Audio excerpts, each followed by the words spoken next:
This is the Lekker Rugby Pod, only on Megafoon Rugby. Welcome to the latest episode of the Lekker Rugby Pod. And once again, we welcome Angus Usher, or Gus, or Analyst Gus, as we know him on X. And him and Harry cooked up a new scheme called Game Plans for Dummies, which fits my description exactly. So I'll be keeping quiet. So over to you, Harry. Yeah, how's it, Gus? I spent a really good, maybe 2 hours sitting next to Gus watching a rugby match. I think it was Clermont versus the Sharks. And I was amazed, blown away by his ability to predict what was happening next. I mean, everyone says they can, but in reality, if someone can do it 95 times out of 100, then they're an expert. And interestingly enough, Gus does football analysis, but obviously he loves the game of rugby. I mean, he's a Safra abroad, so it's the way to come home, actually, and bring yourself home. And so we wanted Gus to come on to talk to us about the Six Nations, but also more generally about sport in general, conflicts, matches, game planning. We always hear the game plan was wrong. What was the game plan? Players come on and say, we trust the game plan. How does one build a game plan? What does it look like when the opposition can do stuff back to you? So without further ado, Gus, how's it? How are you doing? Well, thanks, Harry. Always too kind. No, it's always a fascinating subject. So I'm really keen to dig in. It's like a lot of what I do is interrogations, investigations, and there's a lot of boarding. Like you put up a big, blackboard. You do some ciphers and pictures and lines, and it's like you're trying to find the magic secret. But in reality, isn't it true that when you're doing game plans, you kind of got to look at a little bit of everything? And like I said, your adversary has a say in it. Absolutely. I think a lot of the time teams have a general approach of if they are aiming to go into a game as the disruptor or kind of the antagonist. Are you aiming to be the top team or sort of the team trying to fight back? I think that happens in football a lot. That happens in rugby. We see it across multiple sports. So in a rugby context, that can be being the minnow can often mean having less possession or maybe struggling at set pieces. So you have to find opportunities to strike back in other areas of the game. I play a lot of tennis, and in tennis, especially in doubles, you get to hit before the match, and you literally can test the strength of the ball, the tightness of the topspin, the ability, shot tolerance, we call it in tennis. Like if we're just whacking the ball as hard as we can from the baseline, how good are you? How many shots can you go at 90% strength before you mess up? In rugby, you don't really have that sort of face-off inside the stadium. It'd be funny if you did, actually. But it's interesting because in tennis, what you might do to your partners, I would say, we're going to shorten up the points. Today, we want points to be 3 shots or less. If we're serving, I want a cataclysmic, decisive event at the net. Because if we just bang from the back, I can tell already, they'll kill us. So, in sport, just like in rugby, you kind of know, England would kind of know going into like crunch, that if everything just goes the way it goes, they lose, So you got to put a stick in the spokes. So how do you game plan a negative, almost like I will take away your skills. I will rob you of the thing you like, whether it's in football, rugby, or any sport. I think football is a great example, and obviously an area I do focus on a lot. But in football, as the aggressor, as the team coming into the match as a favorite, you have the onus on you to make things happen. You are essentially trying to walk out of the match with 3 points. 1 point is not enough as a draw. So because the margins are so small and draws obviously are far more uncommon, like almost so rare that you don't really have them happen much in a season at all. In rugby, you tend to see football drive this approach of the team that is expected to win, the onus is entirely on them to play the football. You have the odd minnow team that will come into a match trying to match them, but for the most part, teams will sit back and expect the aggressor, the likely winner, to essentially do everything and put them in a position where, by trying to hold onto the ball and put the sword to the small team, that they're going to be able to leave themselves open in other areas. And we do see that in rugby, but in slightly different areas. And I think that's where England actually thrive. They thrive when they are expected to be the less likely to win, where they are able to use that as motivation, especially with the game plan they play as well. There's a lot of factors in that I think we'll see at hand on the weekend. It's interesting. So I'm not an expert in soccer. I look at football and I watch it, and I imagine that what happens when you're the weaker team is you draw more players into the box. You don't play as high a line. You soak, and you're putting pressure on the field switching, whatever you guys call it.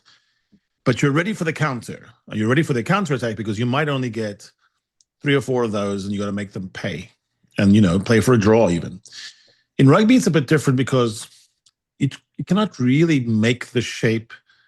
You cannot dictate the shape that much. There's set pieces that begin, you have nothing. You've got to stand 10 meters back and so forth. So if you're England and you're approaching a team like the French that are an attack juggernaut, I mean, I'm talking in terms of offloads, in terms of how they use their attack sets, their minutes on attack. What's the basic? Where do you start? If you were game planning for Steve Borthwick and he was just saying, Gus, give me a plan to defeat France, where do you start? Do you start with the French strengths? Do you start with England's strengths? Do you try to cover up the weaknesses? How do you begin? I think if you are on a level playing field, for the most part, you always start at the set piece, unless you are playing. I mean, not to discredit them, but say Namibia versus France, you start at the set piece and you look at that as your area of trying to get some sort of parity, if not a gaining an advantage in some way or another. From removing the set piece element of things and talking about open play, you're then looking at disrupting attacks through breakdown, through slowing the ball down because of how much that makes an impact into teams' attacking platforms, and also trying to win those turnovers when the game does get loose. So we've seen that at length over the years of teams that sometimes get a little bit away from their structures and away from their breakdown support and losing the ball far away from that support. So that's often an area to target, and something I'm sure England will obviously be eyeing for the weekend. To make France uncomfortable, I mean, for sure, set piece is one avenue, right? So England's got a strong set piece. I think in most of the metrics in Six Nations right now, they're near the top. And so this sort of is an analogy to my tennis thing, is almost slowing the game down, making it longer, having there be breaks. Walking to a line out is a good thing for England, and getting their plan right, their starter play right. This is kind of a dumb question, I suppose, but it's game plans for dummies. How do I make a game more set piecey? and what do I do to make that happen? Often it'll come down to your strategy around kicking. That can bring in a lot of lineouts, obviously, into play, depending on how you are structuring your kicking game. Some teams like to structure their kicking game as a aim to kick long to force the opposition to kick it out into touch. We see a lot of teams kicking it out to touch against France because France would often kick the ball long, require you to make a decision of whether you want to kick it into touch or try and play them at their own game.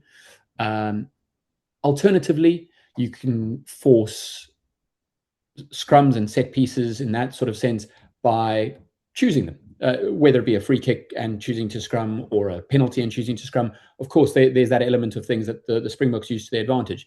But if you're not actually making choices from a kind of set piece perspective in a free kick or penalty sense, it's very hard to manufacture a scrum in a rugby match. Right. You can't really dictate that in a rugby match in the sense that I want to try and build a scrum in that area, even if it's an opposition scrum. Very difficult unless you're picking out a player who you specifically think may be prone to knocking on the ball. In contrast with a line-out, which you can have anytime you want. I mean, literally, you could decide we want to have a line-out. We might be the defending team, but we can have line-outs. I remember Victor Matfield saying, that there was an actual optimal number. Give me a match with 28 line-outs, and we're going to be good. Because he would steal that many. When you look at matchups, also though, I think sometimes you look at a special player. I mean, obviously in football you do this. There's transcendent talents in an 11-man game with that much possession, because it's the attack set. The time you have an attack in football will be much greater than the time an attack you have in rugby. So you have a shadow, or you have two men marking, or you have someone saying, I want to know, what chewing gum he's having today. I want you that close. How do you solve a problem like Louis Biel-Beret, who just seems to always work himself into the worst part? Thomas Ramos, he's going to get the ball, right? Every time you kick, you're giving Ramos the ball. Wingers are quite a difficult one to try and mark out of a game. It's a very different position to, say, a fly half or an inside center, where you can dedicate a forward or backline player to that position to try and essentially limit the amount of time and space they get on the ball. Wingers, it's very difficult to try and specifically call out a player like Louis Biel-Beret and try and say, well, Cheslin Colby, you're going to spend your match on his shoulder, because that is almost the worst possible thing you could be asking of Cheslin Colby. Because by being on his shoulder, you're giving him the chance to be in behind you.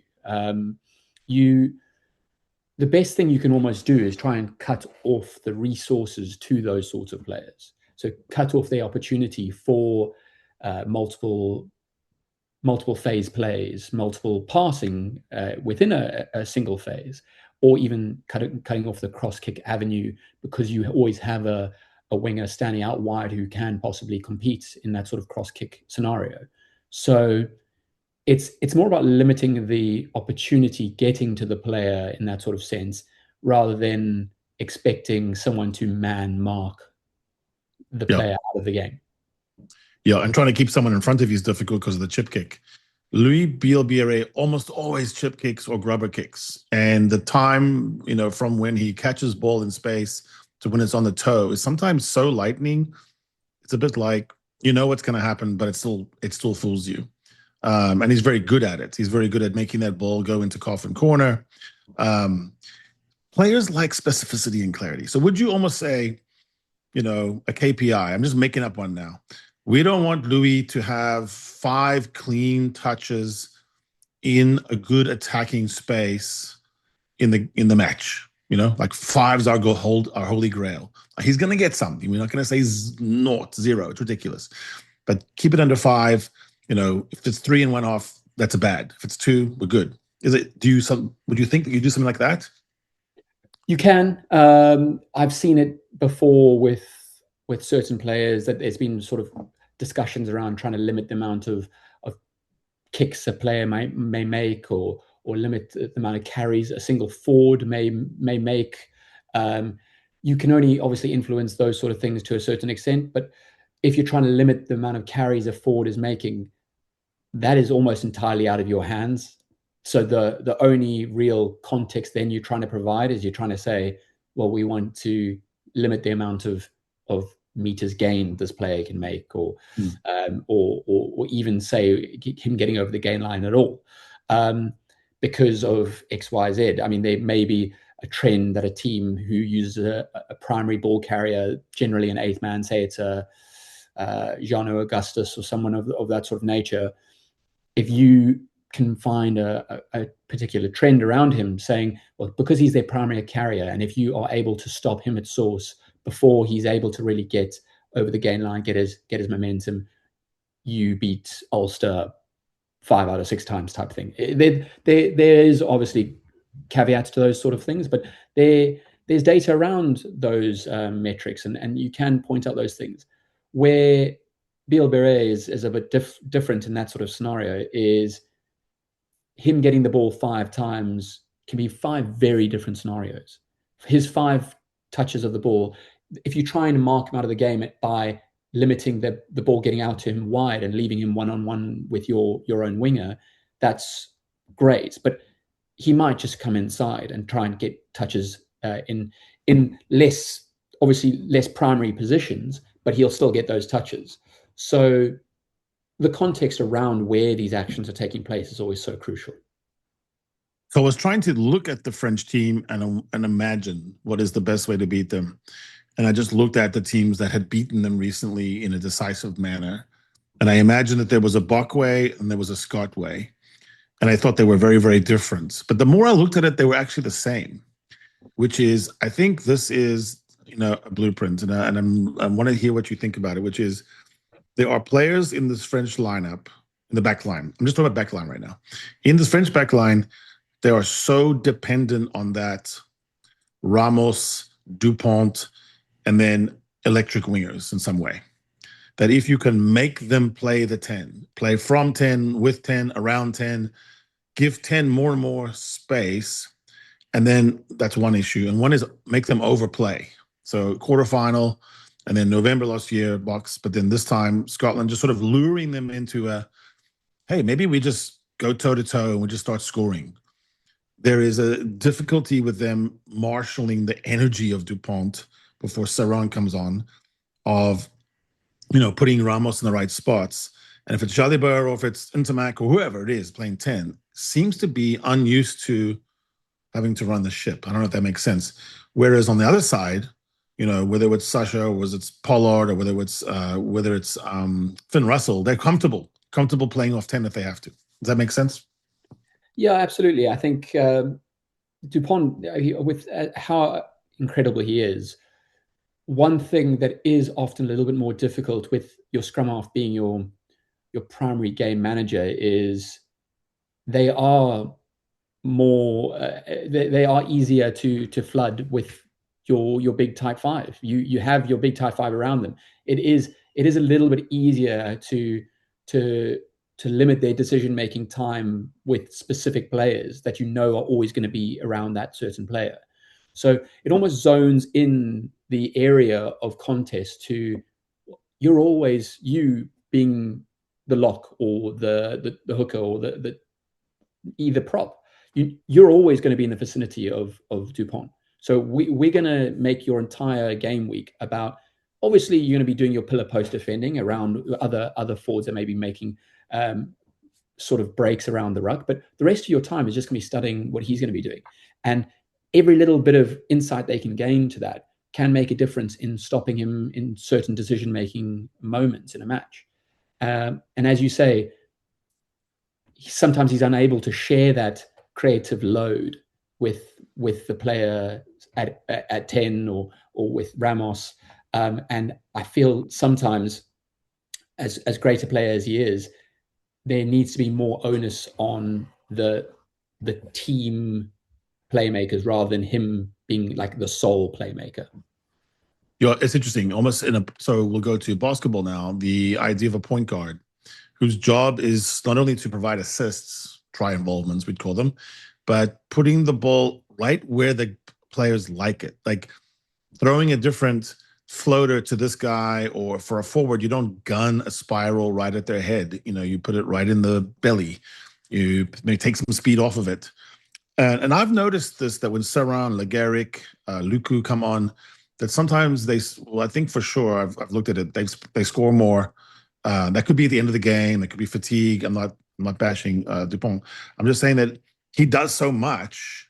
I'll give you an example. He is the top guy at regaining kicks. He's the top guy at kicks. He kicks the most. He's one of the top 3 in runs and carries. If you looked at defenders beaten, like he's doing a lot. I look at the England side. There's a different player for each one of those things, and so when players are used to sort of watching Dupont, what's he going to do? Then that's one thing. But when Luku comes on, you got to be ready. The ball's going to be right in your chest right away. So is there a way to exploit the greatness of Dupont? This sounds kind of weird. Like their best player, can I almost encourage them to overplay their best player? Absolutely. It's a very common tactic in general play where rugby teams now target, say, a very good breakdown threat. to force that player into making a tackle. Now, this is obviously a very different example, but it still plays the same sort of role in what you're referring to. The Sharks playing against the Bulls will ensure that someone like Cameron Hanekom is making a tackle rather than giving him the freedom to be the first man at that breakdown and making a steal. That is a common tactic in rugby. You will see those breakdown threats targeted as the player that the team actually wants to be making the tackle. South Africa saw that at times where in Dwayne Vermeulen's peak, he was the one being targeted often to be making the tackles. And sometimes what that actually does, it then inflates which is quite funny, I've seen this in the statistics then show this, is the player then has inflated tackle percentage statistics because he's actually making a lot of easy tackles because the teams are wanting him to make the tackle. So you see these players walking away with really good, really high tackle percentages. And you kind of wonder why almost sometimes, not because they're bad at defending, just because they've walked away with, say, 100% tackle success for a season almost. And you're going, well, how's that happened? And it's because players are almost targeting them and maybe not going as hard into the carry or as difficult into the way they approach in the carry because they don't want to make it ambiguous of who they want to be tackling them. Exactly. Yeah, and you want to tie someone into a ruck. So a player like Efan Ruiz, who's so explosive as an offering carrier, you don't want him in all those attacking rucks. But opposing teams have learned to try, if he's anywhere close, try to pull him in. That's just one less explosive carry that you have to mark. So here's my brain goes to this when I'm looking at this Le Crunch. I try to find the areas where France is the most better than England, and then I want to make that gap less because that will affect them the most, if that makes sense, right? So I look at offloads, 62 offloads completed to 21. And by now, they're playing each other. They've played the same competition. So the stats are a lot more interesting now when you look at how they compare. I mean, England and France have literally played the same opponents now. So 62 to 21 is ridiculous. I attack their offloading game. How do I attack their offloading game? That's the question. Yeah, I personally, I think the best way to target an offloading game is to obviously try and break those into the phases. You don't want a team to have very long phase play because that's where obviously offloads can tear you apart. Jake White did that to quite great success with many of his teams, trying to get sections of his phase work to be full of offload kind of processes. So the deeper in the phase game you go, the more likely there will be offloads. It's disproportionate. And also to try and up those offloads at a certain part in your phase play. So to play safe for, say, your first 3 to 4 phases, where the risk is a lot higher to be making an offload. But as time goes on, proportionally, your risk for those offloads starts to decline because defense is getting slightly more spread, players are slightly more out of position, less able to, say, make an intercept or recovering tackle or whatever it might be that might cause that offload to have a negative outcome, whether it be a knock-on or intercept or whatever it might be. The longer those go, the better your chances of then having a good run in that phase of multiple offloads. And there are statistics out there, depending on competition and whether it be international or club rugby, but there are statistics out there about combinations of offloads within a phase and how that results in tries or points. There's a very high correlation between that in the later phases. So that is obviously an ideal goal for what France will be trying to do, trying to break down England's defense to a point where they are very comfortable having a proper combination of offloads that could lead to a 2v1 or 3v1. Every collision sport has, quadrants of the field. And in every collision sport, you're trying to get into that red zone, whatever you want to call it. could be ice hockey. You're trying to get that puck into that final third. It's so hard to do something once you get in there because now everything is compressed. In a rugby pitch, if you're 5, 6, 7 meters out, suddenly everything is more difficult in terms of getting that extra 2 meters. So offloading, the French seem to be, that's how they're using to get from the midfield into the danger zone, into the red zone, and then they play like everyone else in the red zone because there's not much you can do. It's hard to put an offload through the hands 2 meters out with bodies everywhere. It doesn't usually work. So could you also, if you were England, sort of geolocate these areas? Like, we don't want any offloads happening inside, from the halfway to the 22, R22. No offloads allowed. Whatever you have to do, go higher, tackle higher, tie up the hands, go 2-man. What do you have to do? Is that feasible? It'd be a very difficult thing to try and geolocate in an offload sense because of that sort of nature, as I described, of when the offloads would really start to take place in that broken sense. What I think a lot of teams try and do is they try and anticipate the phases early on and shift the play in the direction where they're more comfortable that taking place. So in a sense, trying to premeditate where they are more willing to allow a fault to occur, a fault in their defensive line. You see teams sometimes trying to keep a team pinned into a corner rather than having the team sitting in the middle of the pitch with both sides to play. That obviously making it a lot more difficult to defend. You'd rather have a team right against the touchline and having only one direction to go, if that makes sense. So that's the Irish. The Irish, I forgot which side it is, but they are tremendously over. They score much more on the left side than the right, I think it is.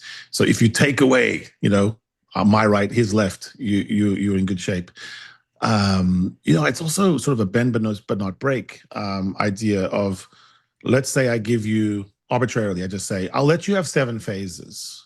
Let's say you have the ball from the 10 on your 10, and I give you 7 phases. I'm not thinking you're going to score with that, right? It's very difficult to score in 7 phases if my defensive system is held. On the other hand, if you're inside my 22, 7 phases probably gets you to the promised land. So, I guess, how much scenario painting are you going to do if you're the underdog England, and sort of where you are really matters? You're still doing the same thing, right? But, make sure you know where you are. Absolutely. I mean, I think this is where England will probably be most let down is statistically, they've conceded the fewest 22 entries out of any team in the Six Nations. And I read this morning, the fewest 22 entries conceded and the second most 22 entries themselves. Right. They've earned. And yet they're sitting with the chance of being last in the Six Nations if certain results go certain ways this weekend. Yeah, that's crazy. And it's crazy because it's so wasteful on attack. And it's so, you're just doing all the hard work, the hard stuff, and then you're messing up on the easy stuff. Absolutely. And this is where I wouldn't write off England now at all, because as much as I'm a data analyst and I believe that data can tell a full story, in these sort of scenarios where a team is not meeting their data, if that kind of makes sense, where you can see that they are clearly underperforming the core structures they are actually setting up in place in the match, getting themselves into the right positions but not finishing them off, not letting the opposition into the right positions but then still letting them come away with points, because they are doing a lot of the groundwork well but then not the finishing touches. I still think this England team is going in the right direction. I know a lot of people at the end of the Six Nations will probably write them off and say they've got no chance for the World Cup in 2027, but I wouldn't for a second doubt that this could very well swing around. It reminds me a lot of South Africa in the early days with Rassie and Jacques Nienaber, of a lot of 50-50 calls can sometimes make or break the result. And we saw the Springboks would really struggle. They would get themselves to the right positions and then really struggle to finish the chances off. Or they would hold teams to 2 or 3 chances in an entire match, but those 3 chances were taken, and the Springboks would go and lose a game to Wales at home, or a game to, and that Springbok team kept losing those games where we really felt we shouldn't be losing. Considering we won the 2019 World Cup, won the 2023 World Cup, but the results in between were quite mixed. And Borthwick has taken that Springbok blueprint, and he has been running with that Springbok blueprint in this most recent cycle. I would not put it past him that they're going to get it right at some point. And I don't think all is lost for them. And maybe this game against France, they can prove that when things fall right for them, they can still make a massive kind of upset. I mean, Borthwick is famously a data-driven coach. He believes in it. It's a small sample size, though, when you have 4 rounds only. And some of the things that he put in place, like you say, they are working. So the beginnings of the stat is working. This is the shape. It's the final. It's that final, the actual finality, closing it out.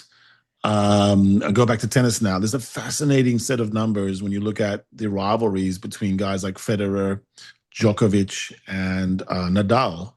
And so the disparity in overall points on their favorite surface, really tight, but the match points, break points, set points, tremendously skewed. So on clay, Nadal owns that.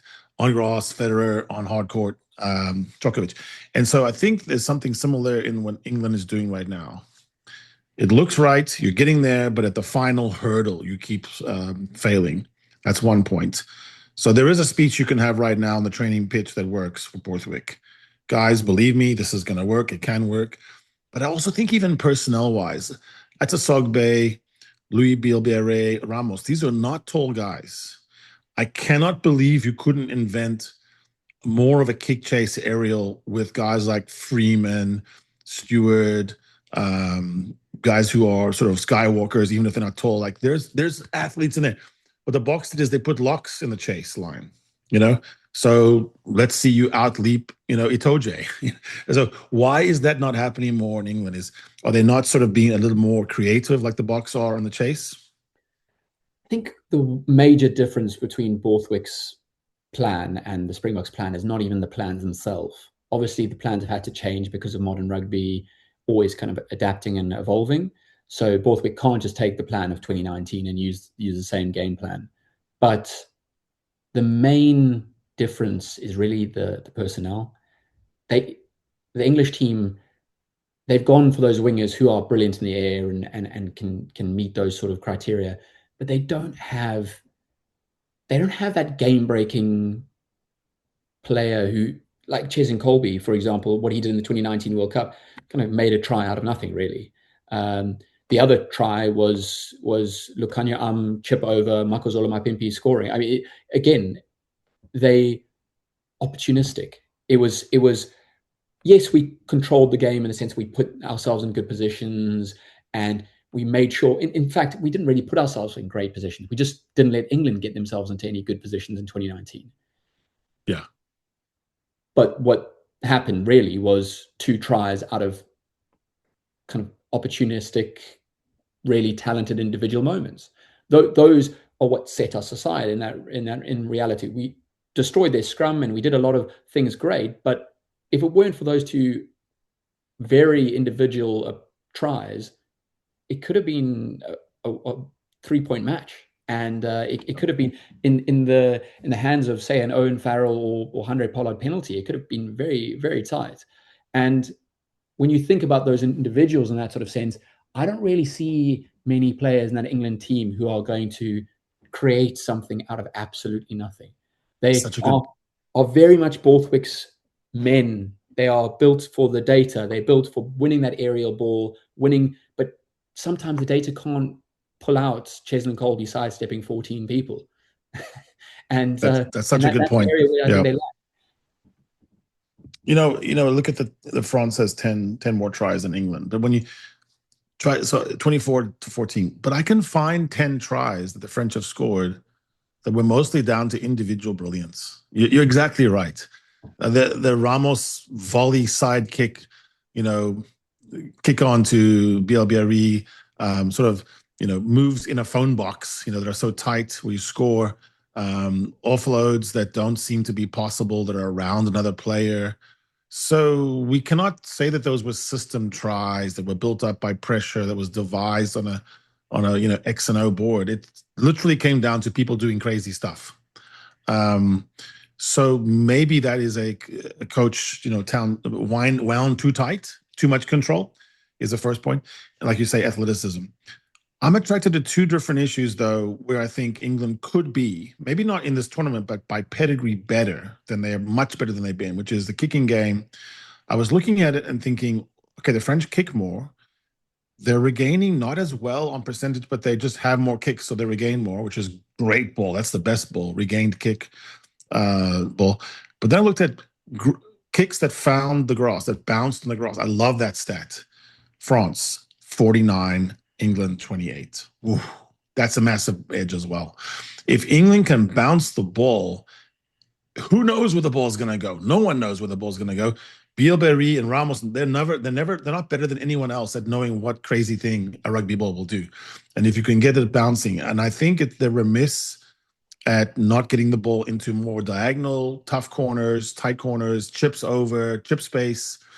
How do you see that possibly being maybe an avenue into this match? Absolutely, definitely an area of concern for the French, because in particular, I feel Ramos is a brilliant player. I mean, he is obviously undoubtedly incredibly talented, but he is prone to the odd meltdown. And, yes. and it's been documented before. We've seen it many a time. When things go wrong, they don't seem to turn right. And he almost needs the match to end before he can then go and set things right in the following match. So I feel put him under enough pressure, put those kicks down into areas that are going to make him a little bit uncomfortable.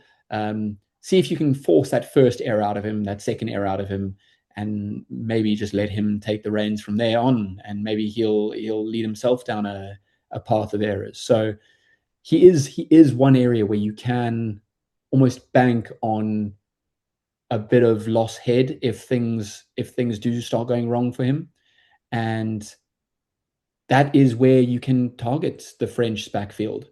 I don't see the wingers being those sort of players. They either are at it and can very much switch off. If they lose the ball, they can turn around and just kick on again. But Ramos does seem like the type of player who, when things are going wrong, he can let it get to him.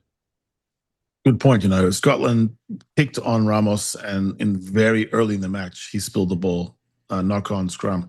Doesn't really matter what happened in the ensuing scrum. It's just that seed of doubt, and then he can overplay.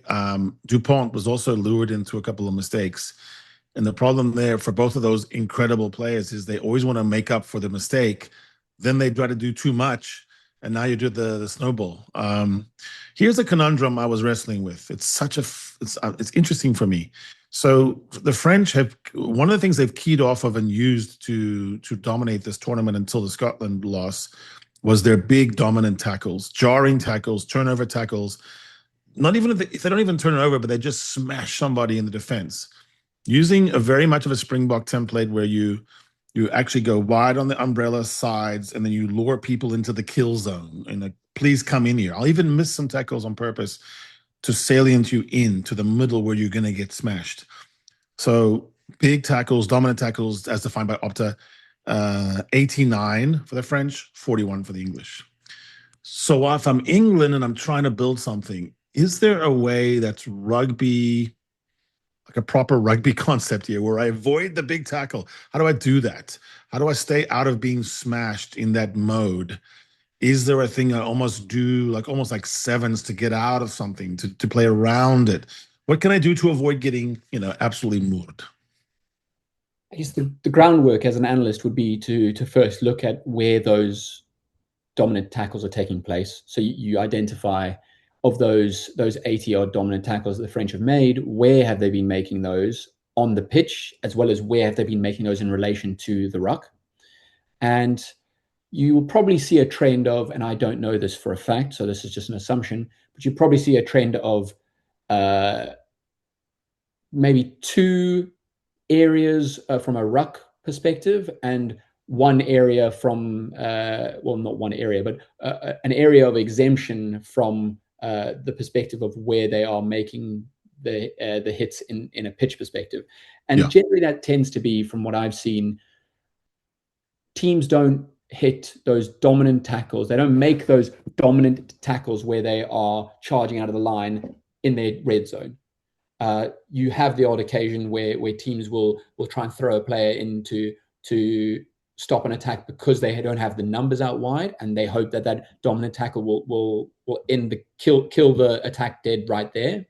But you tend to see teams are a little bit more reserved at that point in the pitch because they don't want to overextend and concede a simple try. So from that perspective, that's one pretty common trend. From an area with regarding to the ruck position, it's often your pillar and post, so anything within the sort of 5 meter radius of the ruck where a lot of those tackles can take place, or that, as you said, the umbrella, those tails of the umbrella, the winger might be making that big hit, or the center might be making that big hit on the opposition center. And I guess an actual third area is where a lot of dominant tackles have been coming into the game, is off the high ball kick. So if you decide not to compete for the kick, you can often see teams letting the player land and then hitting them hard to both gain that momentum over the breakdown, where you can then rush players over it while the other team's having to scramble behind the player when they weren't anticipating the ruck to be, as well as you've now put them at a disadvantage in the sense that they don't have players in position to receive a ball, so they have to leave the ball in the ruck for slightly longer. A game plan like this, obviously, that we've identified about 5 areas where England has a shot, but we could have identified 25 areas where the French have superiority. The one area, and we open with this on set piece, the one area where England has a giant disparity is England wins opponents' scrums, so through penalty or by title, 33% of the time. France 4%. So the scrum has to become a weapon for England. It has to. Whatever you have to do to get there, you have to get there. But this brings up the issue of to what extent referees are saving weaker teams from scrum penalties. So we've seen some evidence of that. It's very difficult to quantify. Part of it's the ref telling a dominant scrum to use the ball when they don't really have to use the ball. They could keep it, in their feet and just kind of keep driving until you splinter. And part of it is that refs are really requiring seeing a demonstrable infringement to ping as opposed to just being mullered. Yeah, I think from the French perspective, possibly because their game plan isn't built on their scrum being the aggressor, might play a role in why they don't get those penalties, even though they have a very strong scrum. They tend to focus more on stability and ensuring quick ball rather than really chasing after another scrum. England, on the other hand, have been picking, again, similar to the Springbok blueprint of 2019, 2020s. They're picking the players who you would anticipate they would pick to go after scrums. They're going for very astute scrummagers almost before they are picking players for their all-round play. They are picking bigger lads for this weekend as well. You can see having essentially Ollie Chesham as a flanker, and he's a lock playing flank. It just, again, size, extra bulk in their pack. Guy Pepper on the flank is not small either. That's a lot of weight directly behind your props, and they've got a lot of firepower in that front row as well. Even looking at someone like Jamie George, he's brilliant player still, but he has regressed in a lot of areas of his game, and his strengths are very much the traditional strengths, traditional rugby strengths of being a good line-out thrower and a good scrummager. His kind of all-round game in general play, he's not the sort of hooker of the modern rugby, but in typical Borthwick fashion, he's choosing him for those very basic traits that he values so highly. For us rugby obsessed people, one of the great things that's happened in 6 or 7 years now has been that the game has changed into almost three different matchups. You have the starting, you have the interregnum, and then you have the finishers. Whereas in days past, you would have people replaced almost individually and sometimes kind of ad hoc. Now you have a real plan of what's my middle team looking like and what's my ending team looking like. And you almost game plan those three. And one of the great ways you can see that the French are copying the box is you have the most post-contact meters in their team is Emmanuel Miafu, a bench player. He is just coming on for one thing. He's coming over to, he's 145 kgs of final hour running. Just right when you don't want to tackle a big man, there he is. What do you think about that issue of, because I think Gregor Townsend got it right. He just got his bench right. He figured out the system of how to do this against the French to where Miafu wasn't that big a player. What do you see as the right way for Borthwick, if he can, to mitigate the Miafu effect? It's actually, I would say, a lot to do with the way England time their substitutions and how they are designated to their duties, what duties they may be bringing in for. There's often debate around, do you want a particular player to come off the bench when the game is loosening up, or do you want that player coming off the bench when you're trying to tighten up at the end of the game? And normally the reason you tightening up is because you're already leading, and the reason you would want things to loosen up obviously is if you're losing. But in an England sense, if you look at their bench, they've got essentially 3 loose forwards. Now, Cunningham South can play lock and has played lock, but they are 3 flankers, loose forwards that they have on their bench. So it does point into the direction that England are expecting things to be quite open at the end of the match. Now, Mufo is not really built for that. He's built for those really tight contests. He's obviously able to cause a lot of havoc in an open game when he's got the ball, but when France are out of possession, that's when he's essentially almost serving no purpose in a game that's really spread. When he's 145 kgs running at the same pace as most props will be running around the pitch at that point. So in that sort of scenario, it does look like England are targeting speeding things up as much as they can at the end of the game to almost negate the impact of someone like that. When he gets the ball, he's still going to be an absolute menace, but you may see England being able to say, well, we've got 3 extra loose forwards who are fresh coming on the 60th minute, so we can just assign 2 players to him at every single opportunity. Yeah, exactly. It's interesting as well. You try to change too much in round 5 of a comp, it can backfire. So to some extent, England might not need to be reinventing the wheel, but instead making the wheel of the chariot run better. Like it needs to be well lubricated. It needs to, all the bolts are on, And I keep thinking when I watch England that's the problem, is that it looks right. It makes sense. I understand it. I understand the actual plan, but it's not happening. And the not happening part, that's interesting to me. What is being lost from communication and to playing? So if you were game planning rugby, so I've seen football game planning where there's a heat map, there's a holding midfielder, sometimes there's maps about the percentage of passes completed into dangerous areas, all that kind of stuff. how would you heat map a rugby match?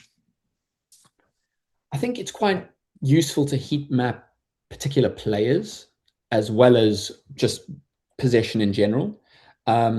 If you're looking to identify successful teams, I would imagine that the heat map would point at teams controlling the ball in central positions. As we discussed, being able to divide a defense and make them have to essentially cover two sides, but also have to have decision makers on either side, being able to drag players out of position and almost force back after going a certain direction.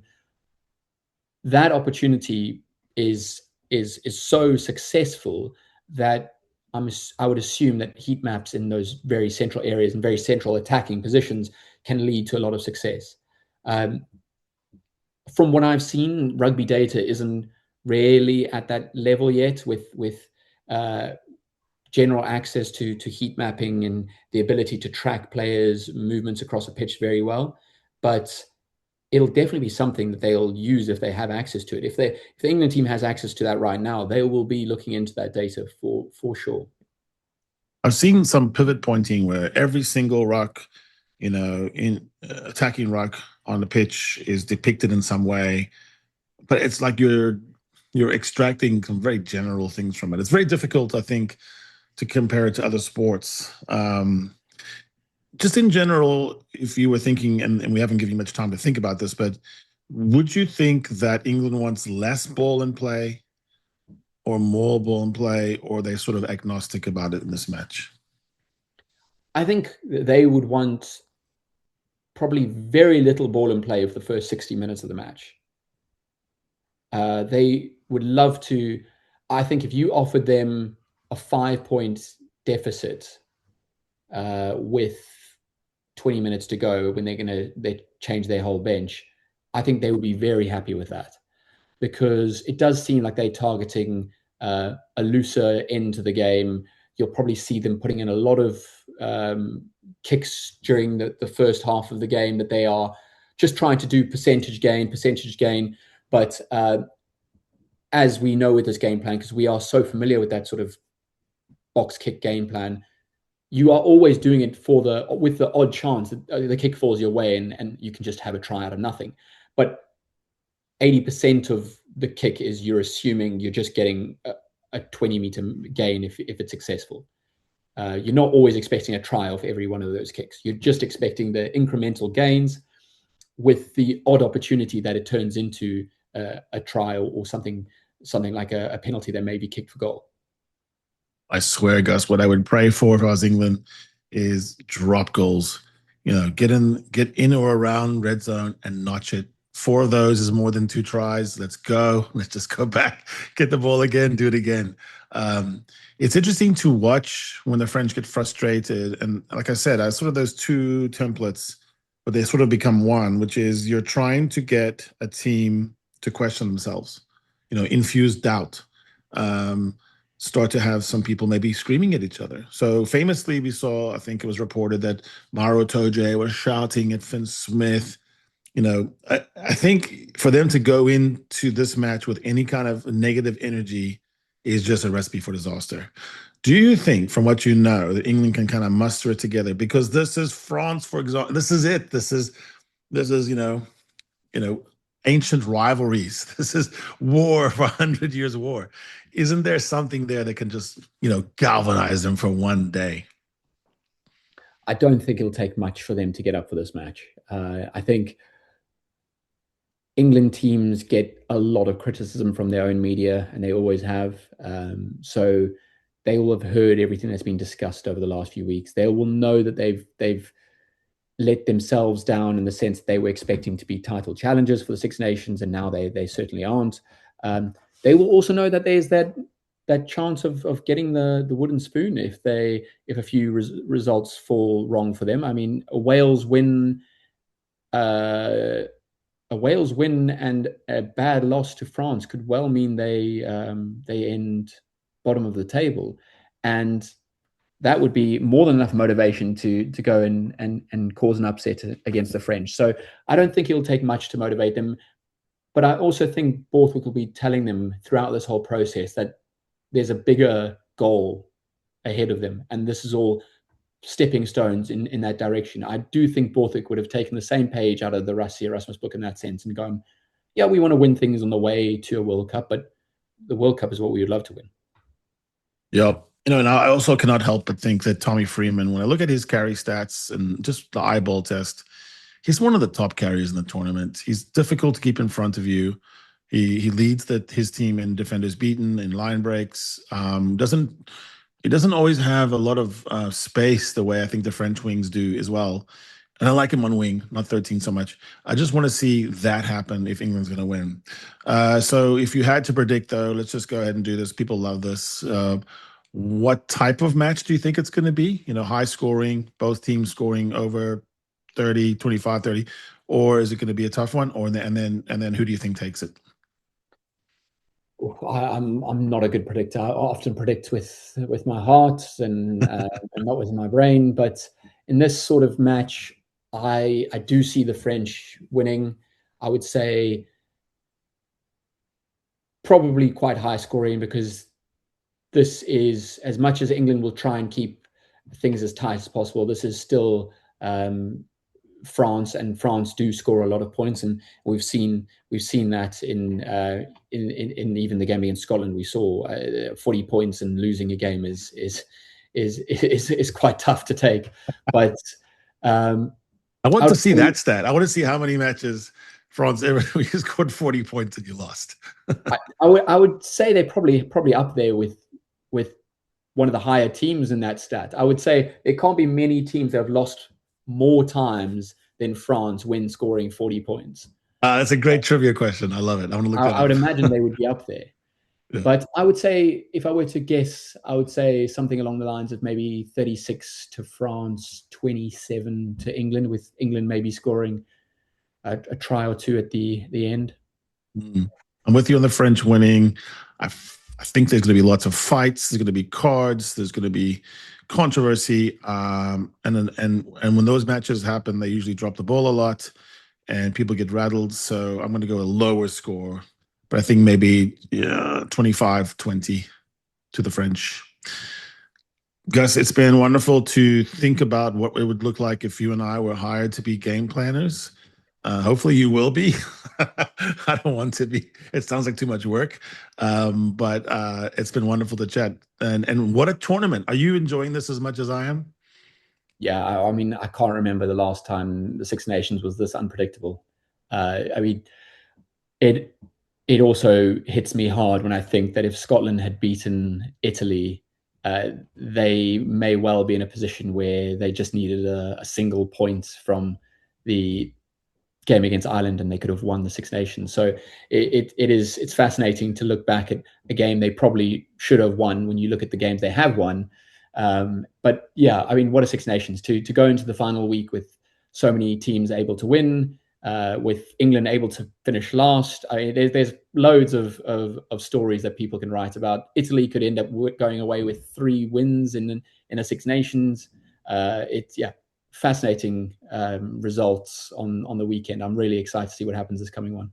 Tell you a team that I think is game planning really well is Italy. So like they're surmounting some of their stats. They're doing better than some of the athletic superiorities or inferiorities that they have. And it strikes me that they're putting teams in a very unusual situation. Even though France won and won pretty well, it doesn't look right when you play Italy. Italy is like an awkward left-handed boxer who keeps switching or something, and then you just never get a flow against them. Yeah, we saw that when they toured South Africa with a B team. They looked like a team, as much as they were obviously suffering from having a weaker side on paper. They looked like a team with a good plan. They looked. The structures were in place. They were disrupting. They were causing problems for the Springboks. Very much those sort of games where I look at a match and go, if it weren't for the individual quality difference in this match, it could well have been a different story entirely from a pure game plan perspective. Because you can see that often. I think about the game between the Sharks and Toulouse a few weeks ago, where Toulouse absolutely thrashed the Sharks B team. and it was a very weak Sharks team that was sent over, but the Sharks looked as a team like the better game plan. They had the better game plan. It just looked down to the fact that they had their 6th choice winger playing against a winger who starts for a Six Nations side, and so it was one of those games where you've got Capuzzo playing against someone who maybe should rather be in a Puma setup or Greekwa setup. So it's one of those matches where you're blown away by the coaching itself looking so good and the structures looking so good, rather than per se the individuals being the benefactors to those structures. Absolutely. One thing I like about this tournament so far is that the 3 top teams, the ones with 3 wins each, they're all doing it a very different way. And vive la différence. Let's keep doing that. Let's not ever try to design or engineer a sport where there's only one way to play. Clashes make styles, make fights. It's awesome. Mvia, I want to report that there was successful interviewing this time, minimal interruptions. We even finished on time. Gus, Mvia loves having you on. He's always talking about, let's get Angus on there, analyze some stuff. He's an analyst by heart. Well, I was just sitting here flabbergasted, and I'm glad I started out by saying it's for dummies, because I pretty much felt like a dummy tonight. I'll have to go watch this tomorrow when I edit it properly and try and absorb it. So that was quite an interesting one. Thanks, Angus. Appreciate it, man. No, much appreciated to you both. I think it's always so fun to talk rugby. So I love chatting rugby with Harry. I always have. We've had some really good conversations. It's really good to be on this platform. I know how much you love to make sure I'm sitting in the right place and not too high, not too low. And it's always so fun to chat to you guys. So I really appreciate being on as well. This is the Lekker Rugby Pod, only on Megafoon Rugby.